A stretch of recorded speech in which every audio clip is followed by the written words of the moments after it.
tenía. Así que muchas gracias, Cacho. Deja de compartir tu pantalla si prueba a compartir Nelio. Ok.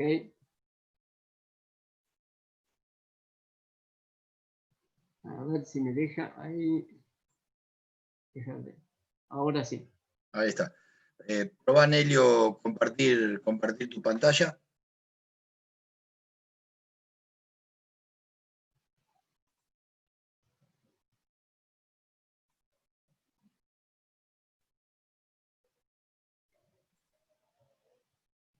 Y te faltaría reactivar el audio.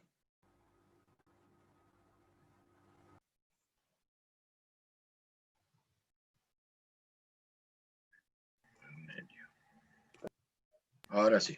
Ahí estamos. Bueno, ¿me escuchan bien? Ahora sí, Nelio. Perfecto.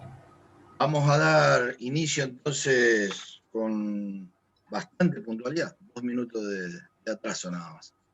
La última conferencia de este bloque, que se llama Evaluación en tenis de proyección al alto rendimiento, a cargo del doctor Nelio Bazán, médico especialista en nutrición y en medicina del deporte, magíster en metodología de la investigación científica y doctor en ciencia de la salud, docente de medicina de nutrición en la Universidad Nacional de Rosario, docente de la maestría en especialización en deporte y actividad física para la salud de la Católica de Salta, y docente en la maestría de nutrición y deporte en la Universidad Mariano Gálvez de Guatemala.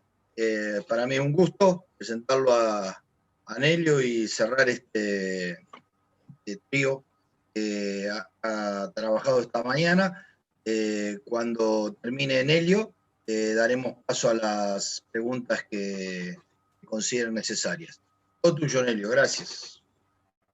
Bueno, muchísimas gracias por la invitación y antes que nada un reconocimiento al doctor Lentini y a Marcelo Cardey porque siempre han sido muy generosos ellos y en brindar sus conocimientos. Desde hace muchos años los conozco, así que un gusto compartir la mesa con ellos.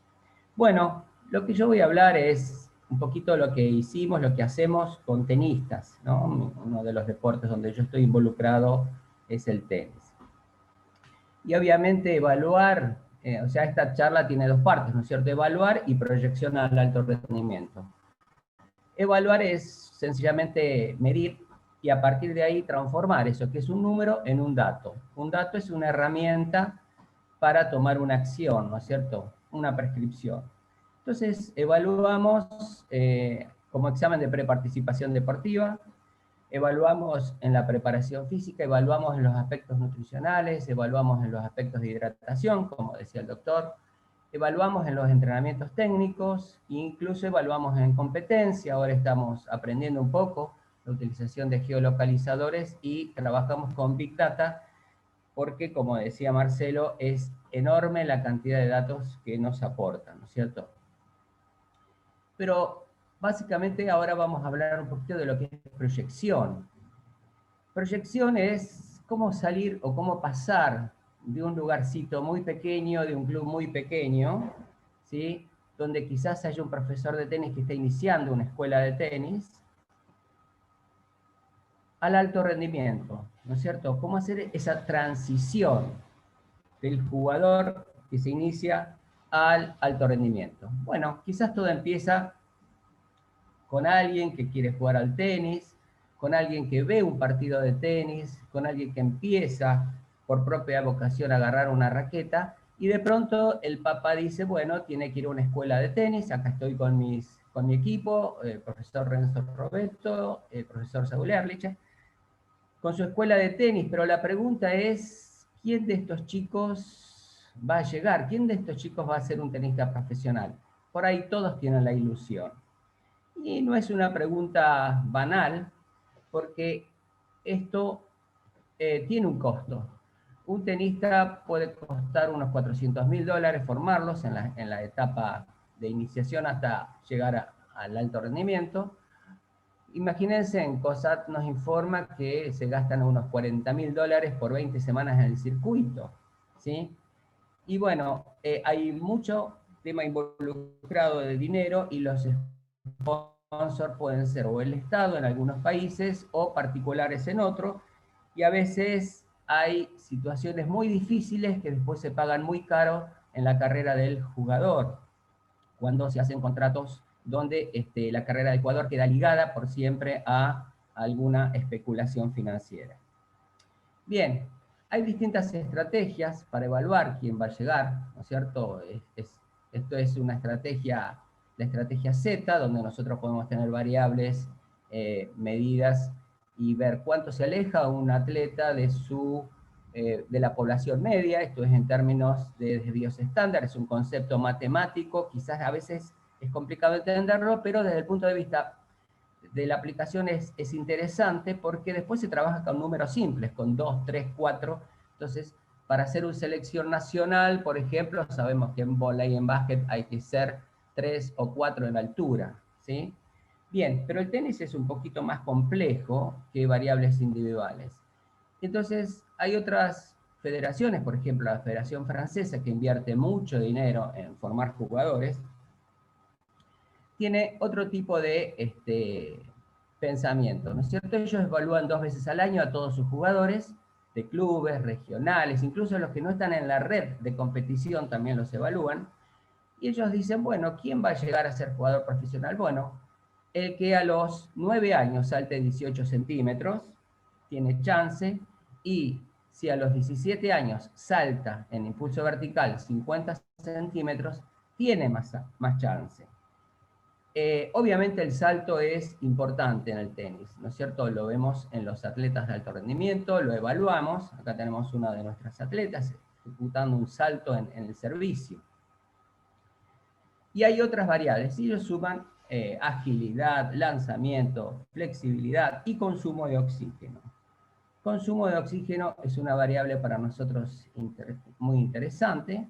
Y bueno, hemos medido con el FitMate, hemos medido con el VO2000 de Medgraphics, y por suerte ahora estamos midiendo con el K5, ¿no?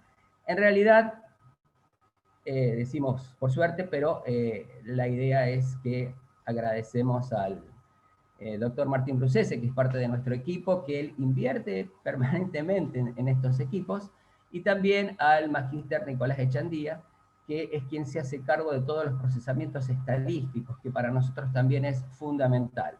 Bueno, lo vi al profesor Longo en varios de los artículos que los profesores presentaron, y también un recuerdo al profesor Longo, un estadista del Instituto Superior de Deportes.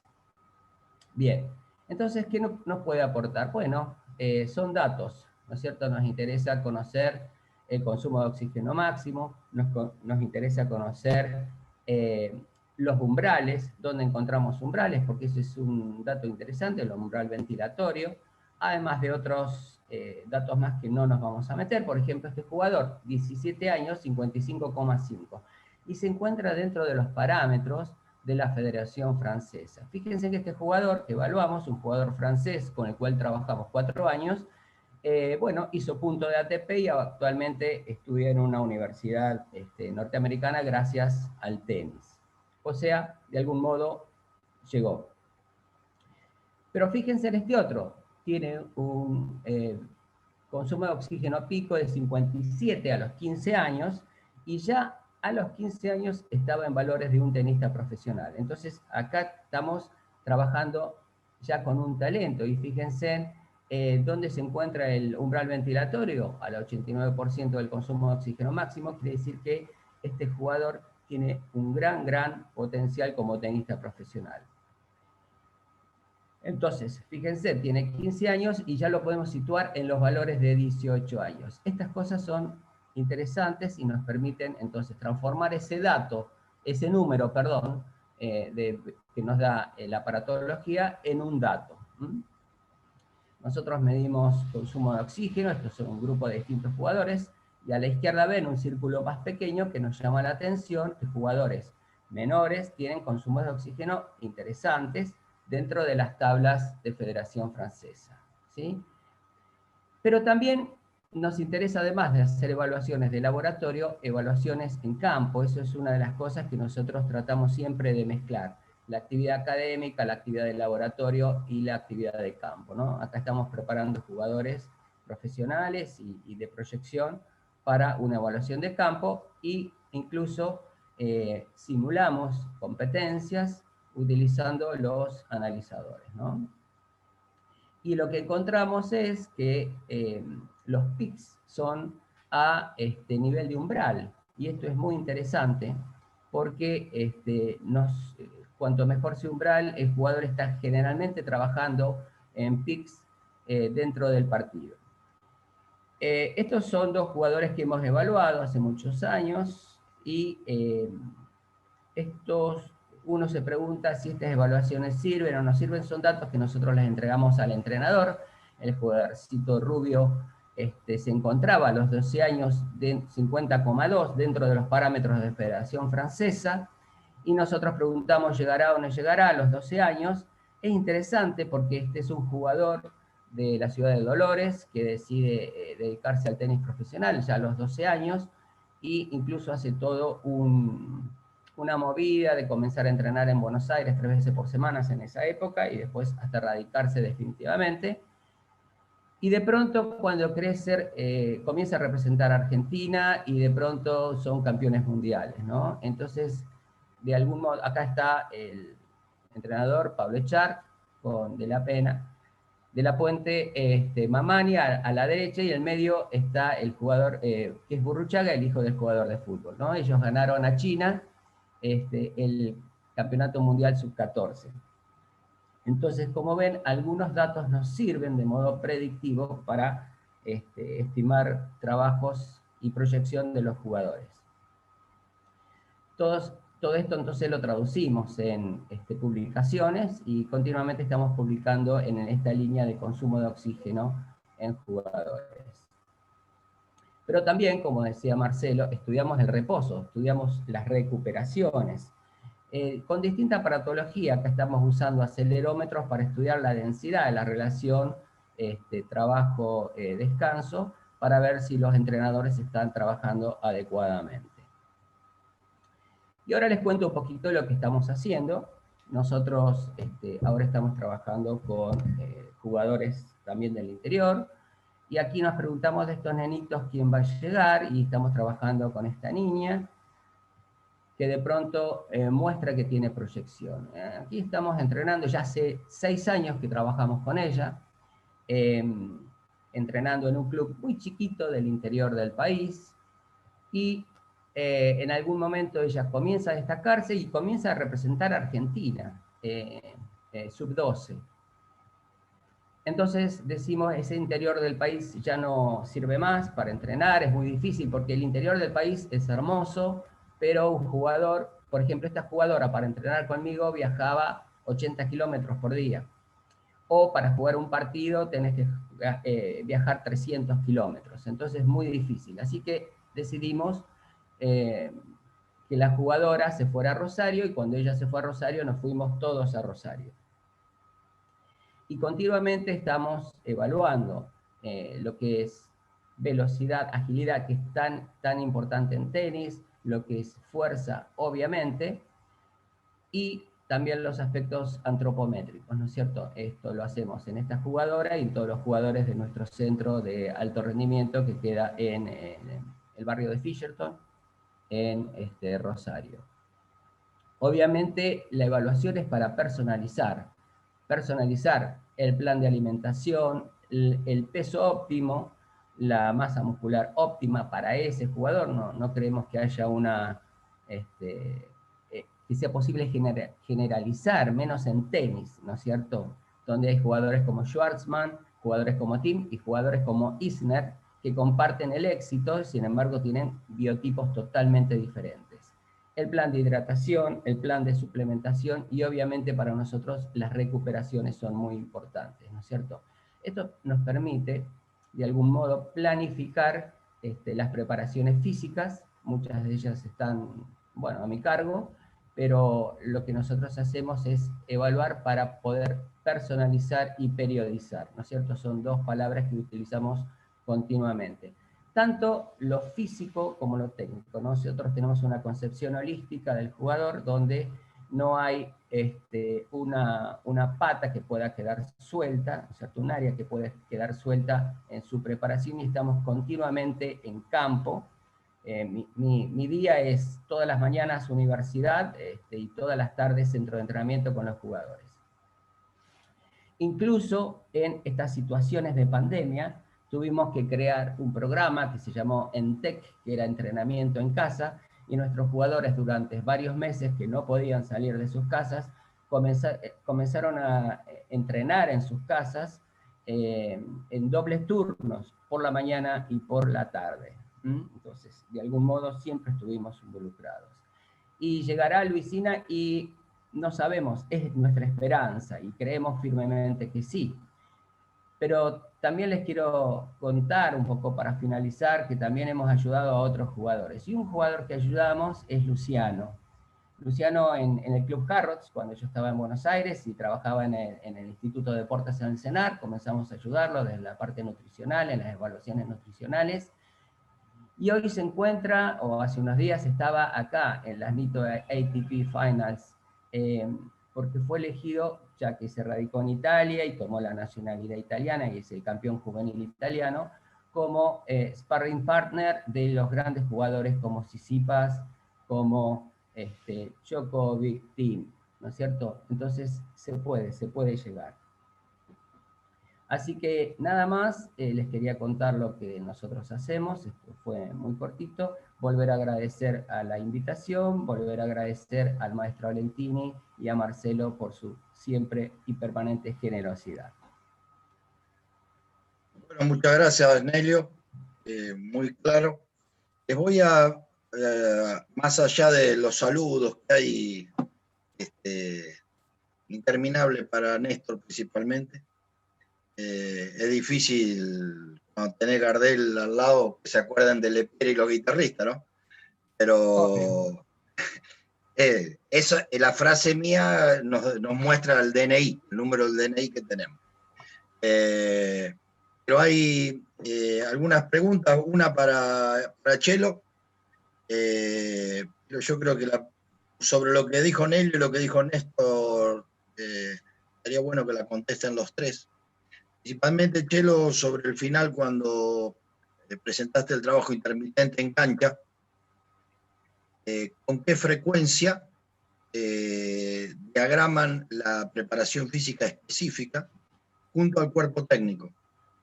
Sabemos que en cualquier cuerpo técnico moderno, hoy en día ya no se hace el preparador físico por su lado y el técnico por el otro, sino que la planificación de las cargas se hace en conjunto. La pregunta específica es, fuera de temporada, ¿cada cuánto planifican las cargas? Y en temporada, ¿cada cuánto planifican las cargas? No sé si soy claro, Chelo. Tenés que reactivar, Chelo, el micrófono. ¿Me escuchás? Ahora sí. Perfecto. Bueno, el tema la pregunta es muy buena, porque esto es un tema bastante importante en el fútbol, sobre todo el encastre entre lo que es la preparación física y el cuerpo técnico del fútbol actual.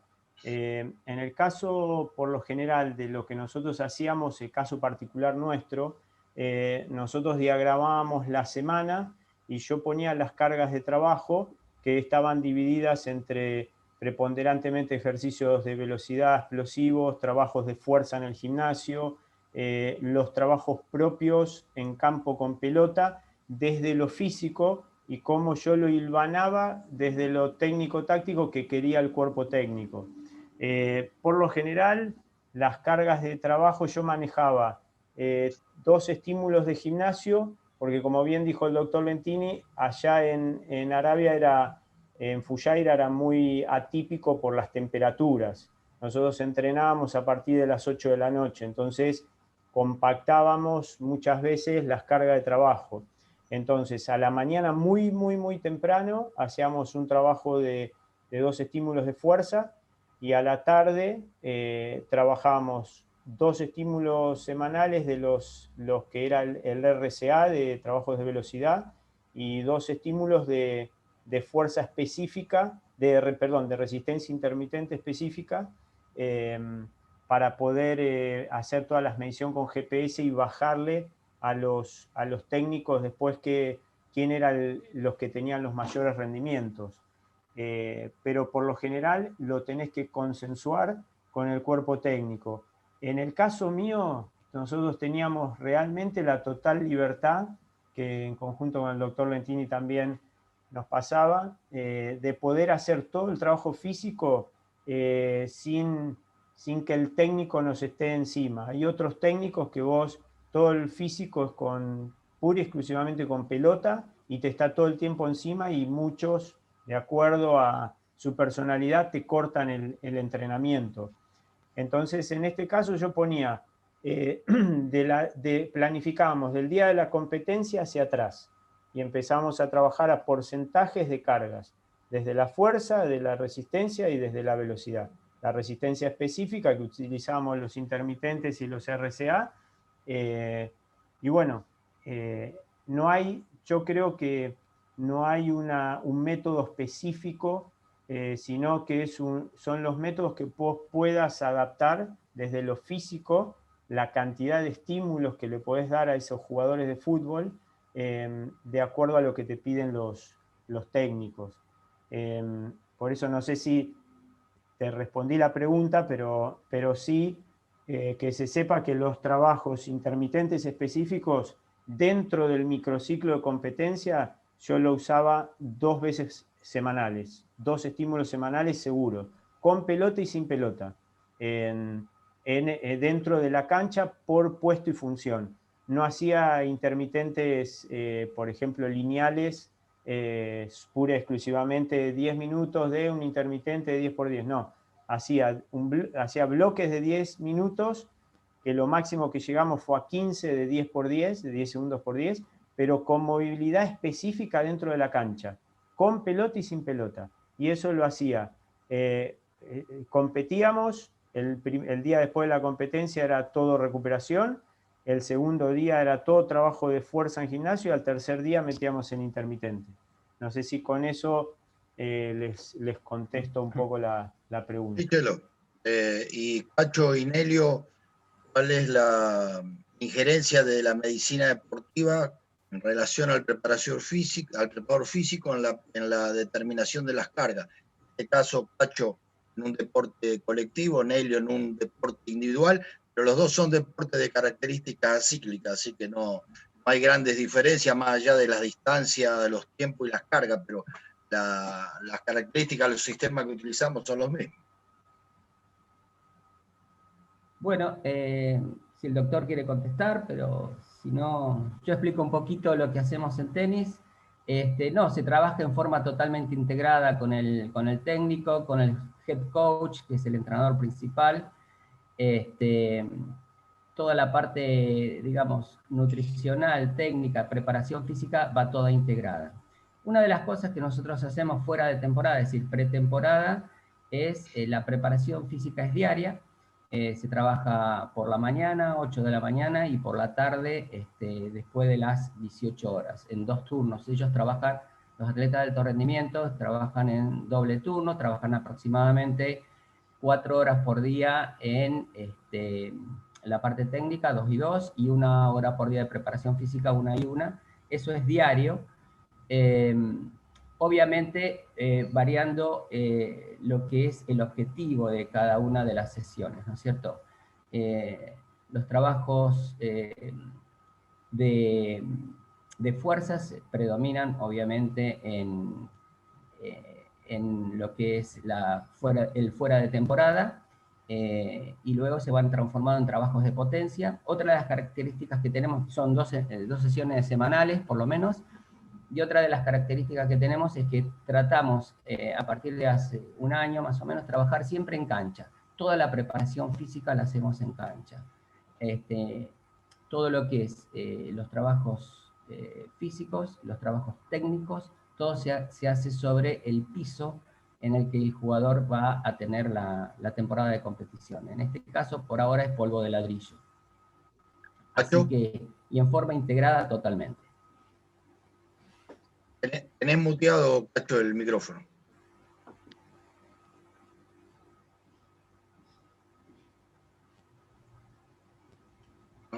Me salí. Ahí está, ahora sí. Ahora está acá. No, lo que quiero significar es que para poder trabajar sobre los atletas, sobre deportistas en general, tanto en deportes individuales como en deportes de alto rendimiento, primero hay que armar un equipo de trabajo y donde cada uno cumple su función. Entonces, por ejemplo, yo como médico especializado en un área, no puedo conocer todo el trabajo. Entonces, planificamos primero, de acuerdo a lo que el preparador físico considera que se debe hacer, de acuerdo a las variables fisiológicas que yo con las cuales yo voy a trabajar con cada uno de los atletas o deportistas en general. Y entonces, una vez que se diseña el trabajo y se programa, el preparador físico ejecuta todo de acuerdo a como recién hablaba Marcelo, cómo lo va desarrollando, pero eso fue planificado antes. Entonces, poder evaluarlos primero nos permite saber cómo se encuentra cada uno de ellos. El preparador físico, conocedor del área de la fisiología, del ejercicio, va a interpretar la evaluación y en función de eso va a establecer los distintos grupos de acuerdo a como hacíamos nosotros, por ejemplo, cuando hace muchos años evaluábamos a Ferrocarril Oeste en fútbol, y una vez finalizada la evaluación, antes de que Luis Bonini trabajara con cada uno de ellos, el gran recordado Luis Bonini, entonces, ¿qué hacíamos? Él armaba los equipos de trabajo en función de los resultados. Por eso es que es muy importante, creo que es fundamental, que haya un equipo de trabajo y justamente va a estar la nutricionista o el nutricionista para encargarse de su alimentación, de acuerdo a lo que la evaluación antropométrica dio y de acuerdo a todo el trabajo que el preparador físico diseñó. Entonces, en función de ese equipo de trabajo es donde se van a lograr los grandes resultados. Tengo últimas dos, en realidad hay muchas más, pero tengo últimas dos preguntas porque sé que tengo que dejar el espacio, a menos que Fabio me habilite más tiempo, tengo que dejar el espacio para después. Hay una que está dirigida... ¿Hasta las I-20? ¿Hasta qué hora? Hasta las I-20 tenés. Bueno, vamos a Tenemos 13 minutitos, tranquilo. Una va dirigida a vos, Cacho, que dice si la recomendación de hidratación se puede aplicar en grupos de entrenamiento de personas amateur con el objetivo de disminuir peso y aumento de masa muscular. Sí, efectivamente. Cuando hablamos de hidratación o de rehidratación, no hacemos diferencia en si se trata de una persona oficinista que tiene que a lo mejor trabajar mucho y hace actividad física y pierde peso y pierde, por supuesto, se deshidrata, y el alto rendimiento. O sea, aquí no hay diferencia, sino que lo que va a variar seguramente es el tipo de hidratación o de rehidratación que nosotros vamos a recomendar en función de las distintas, de los distintos casos. Pero el tema de la hidratación o la forma de decir, bueno, si yo hago una actividad física en el día y me peso antes y después y pierdo 1 kilo, yo sé que tengo que recuperar el 50% más. Eso va para todos, o sea que es indistinto según tratemos alto rendimiento o personas que hacen actividad física diariamente.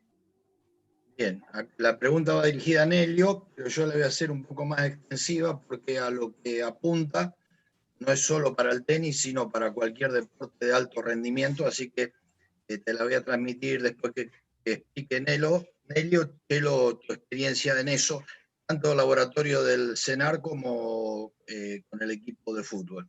La pregunta dice ¿qué lugar le dan a los aspectos psicológicos en el tenis y cómo lo abordan? ¿Cómo se integra el psicólogo deportivo en el tenis, en el alto rendimiento? Sabemos que hoy es una pata más de la mesa, no puede no faltar. Bien, acá hay que entender algo, es que los jugadores o los deportistas de alto rendimiento pasan muchísimo tiempo con el entrenador. Incluso pasan más tiempo con el entrenador que con sus padres, ¿sí? Y eso es fundamental, que haya una empatía entre el entrenador y el jugador. Nosotros no creemos tanto en personas externas al equipo. Si hay un psicólogo, se decide que un psicólogo esté en el equipo, tiene que integrarse al equipo. Pero básicamente las funciones para nosotros el psicólogo es aportarle herramientas al entrenador, porque es justamente el entrenador que va a tener que lidiar con toda la problemática cotidiana. Más, por ejemplo, en tenis, donde el jugador viaja mucho. Por ejemplo, ahora, el 15 de abril, nuestra jugadora que mostré viaja a Francia, comienza interclubes en Francia y después tiene una serie de torneos. Quizás esté 6 meses viajando. Entonces, es fundamental que el entrenador, su propio coach, tenga las herramientas para manejar diversas situaciones, ¿no es cierto? Así que nuestra postura es apuntalar al entrenador con herramientas, si se quiere, de manejo psicológico. Nosotros no hacemos tanto diferencias entre físico-psíquico, esas dicotomías, ¿no? Sino lo abordamos integralmente. ¿Elo? La verdad que comparto algunas cosas. Yo soy un convencido que el trabajo interdisciplinario es fundamental, el trabajo en equipo es fundamental. Por eso cuando yo empiezo las charlas siempre digo que existe el laburo en forma interdisciplinaria, y por eso hoy dentro del CENAR está el Laboratorio de Ciencias Aplicadas. Para mí el rol del psicólogo en los deportes en los que yo trabajé es un aporte importantísimo. Yo trabajé 10 años con boxeadores profesionales y muchas veces vivimos poniendo cargas de trabajo, evaluaciones, rendimiento, recuperación, pero el psicólogo es el que a nosotros nos ha aportado, por ejemplo, en un boxeador campeón del mundo, en decirnos, muchachos, tengan cuidado, no tiene tolerancia a la frustración. Por eso Víctor apunta a la cabeza y sigue a la cabeza y sigue, y le erra y sigue pegando al aire. Bueno, eso es un aporte del área de psicología deportiva que te dice, mirá, los trabajo en esto y en esto, ustedes fíjense, como bueno, bien decía Nelio, el aporte del psicólogo hacia nosotros es una herramienta muy rica dentro de un grupo interdisciplinario, como el nutricionista, como los kinesiólogos, como los masajistas, como todo yo creo que es un rol importante. Hay quienes, por ejemplo, en un equipo de fútbol, el preparador físico es un fusible muy importante porque es en el que recaen muchas cosas, pero vos te nutrís de todo el mundo, o sea, del traumatólogo, del médico, de los técnicos. Entonces, el psicólogo, tanto en deporte individual como de conjunto, sea de fuerza o sea de característica de resistencia, es un aporte importante, calculo, para el trabajo diario, ¿no?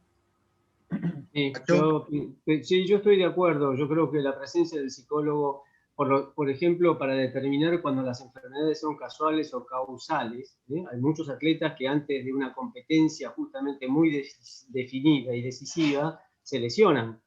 Es decir, casualmente se lesionan una semana antes para no competir. Eso puede ser detectado de alguna manera con estudios que solamente los psicólogos hacen y trabajan y aportan después, por supuesto, para que el entrenador se guíe. Pero muchas veces los mismos atletas recurren al psicólogo porque necesitan de la presencia de ellos para ayudarlos.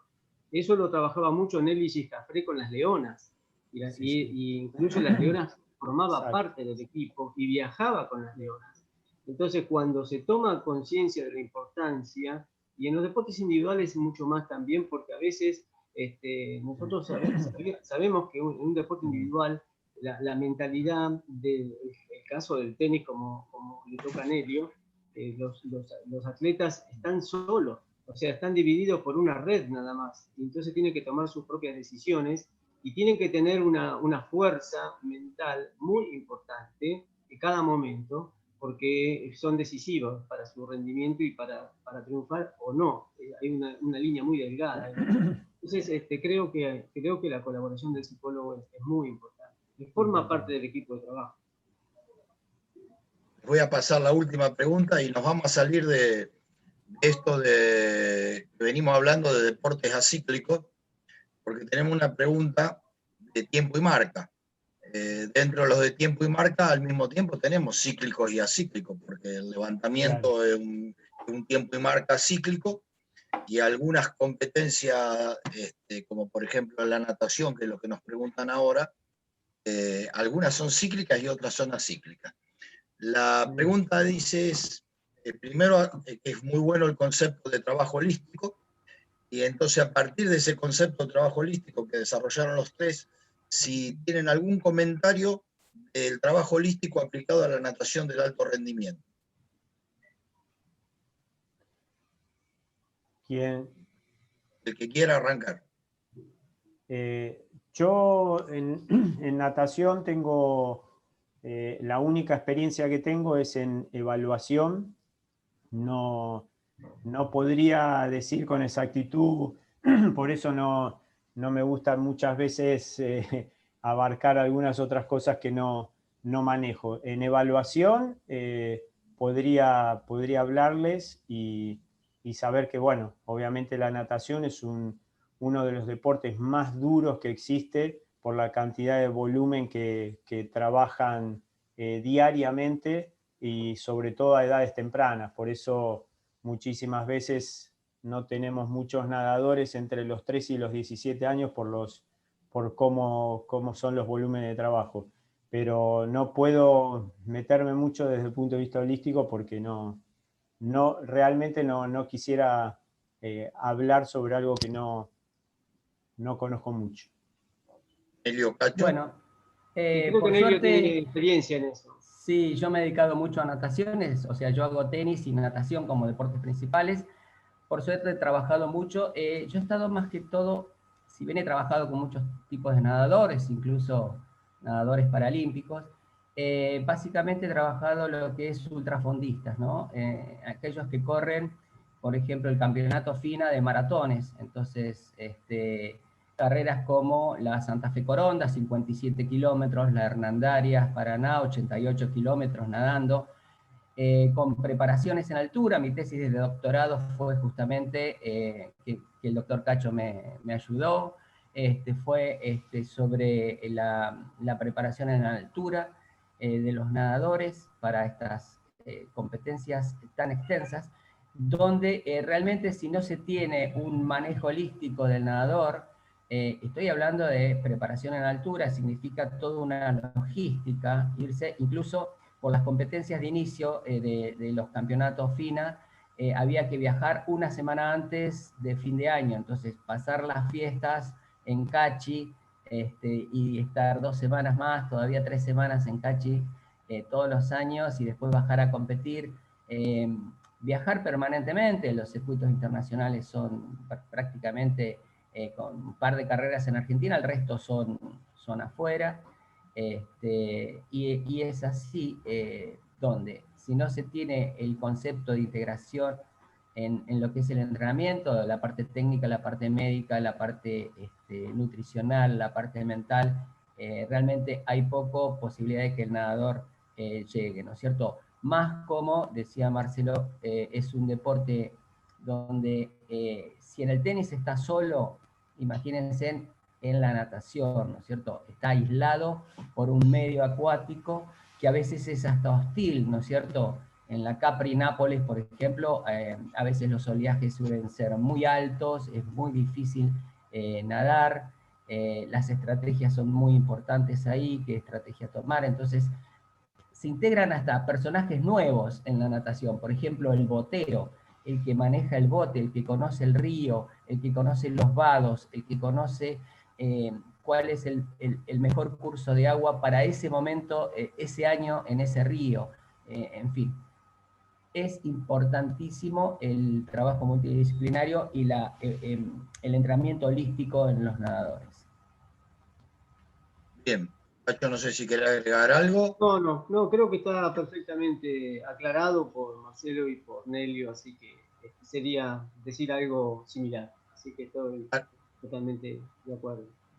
Para cerrar, yo voy a tomar algo de lo que dijo Chelo, que habló de las grandes cargas a las que son sometidos nadadores infantiles principalmente, que incluso llevan a la pérdida de nadadores posteriores. Recordemos que la natación es un deporte no agonístico, ¿eh? No juega, no hay placer de jugar, y que algunas de esas cargas ni siquiera respetan el sistema energético con el cual después tienen que competir. Porque hay muchachos infantiles A y B que compiten en 50 y los que son promocionales compiten en 25, pero entrenan como si fueran a correr la Santa Fe Coronda que dijo el doctor. Para eso los invito a todos, ya que acá son todos de medicina deportiva, a leer el libro de Jacques Persson, editorial Inde, El deporte para el niño sin récord ni medalla, y el capítulo especial dedicado a lo que acaba de decir Marcelo, que se llama La masacre de los inocentes, que tiene que ver con las altas cargas puestas a jóvenes que exceden su periodo etario. De esta forma, agradeciéndole al maestro Pacho, a Chelo, a Nelio, a Fabio, que me haya dado la oportunidad de moderar la mesa. Los que me conocen saben que como buen turco yo soy medio charlatán, por eso se extiende un poco a veces mis charlas. Doy por cerrada esta mesa con mucho placer. Bueno, muchísimas gracias. Gracias, Cacho. Un gusto. Espero que mejore el día hoy. Sí. Nelio. Y bueno, Marcelito, volver a vernos después de tanto tiempo. Te mando un abrazo gigante. Muchas Seguimos gracias. adelante, Pablo. Bueno, otra vez. Ya no hemos visto mucho este año, pero el cariño sigue cada vez más. Bueno, Gracias. cerramos la primera mesa en agradecimiento pleno. Gracias. Y vamos a abrir Gracias a la todos. segunda mesa. La va a presentar el doctor Diego Fenoglio, gran amigo mío de Córdoba, de San Francisco. San Francisco, ¿verdad, Diego? Sí. De Morteros. No, Morteros, al norte. De Mortero, perdón. Y una mesa también enteramente rosarina como yo, que es la medicina del deporte. Lo dejo